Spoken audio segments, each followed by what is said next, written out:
ఇంట్లో ఫుడ్ కన్నా బయట ఉండే ఈ పిజ్జా అంటే చాలా మందికి ఇష్టం కదా. అలాంటి ఈ పిజ్జాని ఇంట్లోనే హెల్తీగా ఎలా ప్రిపేర్ చేయాలో చూద్దాం పదండి. దీనికోసం ఒక బౌల్ తీసుకొని ఆ బౌల్లో 1 కప్ వరకు మసూర్ దాల్ను వేసుకొని ఒకసారి శుభ్రం చేసి 1.5 కప్ వరకు నీళ్లను వేసుకొని 2-3 గంటలు నాననివ్వాలి. 2-3 గంటలు నానిన తర్వాత ఈ విధంగా బాగా నాని ఉంటుంది కదా. ఇప్పుడు నానబెట్టిన ఆ పప్పుని మిక్సీ జార్లో వేసుకొని బాగా మెత్తగా గ్రైండ్ చేసుకోవాలి. ఇందులోనే కొంచెం నీళ్లు వేసుకొని బ్యాటర్ అనేది కొంచెం పలుచగా చేసుకోవాలి. మరీ ఎక్కువగా కాకుండా ఈ విధంగా బ్యాటర్ కన్సిస్టెన్సీ అనేది ఉండాలి. ఇప్పుడు ఆ కలిపిన పిండిని వేరే ఒక బౌల్లోకి వేసుకోవాలి. ఇందులోని 1/2 టీ స్పూన్ వరకు సోడా గుండ, అలాగే 2 టేబుల్ స్పూన్ పెరుగు, అలాగే 1/2 టీ స్పూన్ వరకు సాల్ట్ వేసుకొని బాగా మిక్స్ చేసుకోవాలి.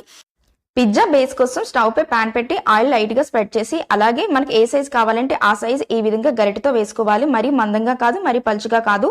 మూత పెట్టి 2-3 నిమిషాల పాటు కుక్ చేసుకోవాలి. 2-3 నిమిషాల తర్వాత చూస్తే ఈ విధంగా బేస్ అనేది ఉంటుంది.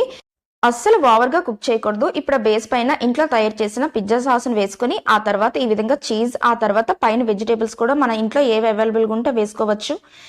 ఇప్పుడు ఒక ఫ్రై ప్యాన్ తీసుకుని ఆ ఫ్రై ప్యాన్లో ఆయిల్ వేసి ఈ పిజ్జా బేస్ని పెట్టుకోవాలి.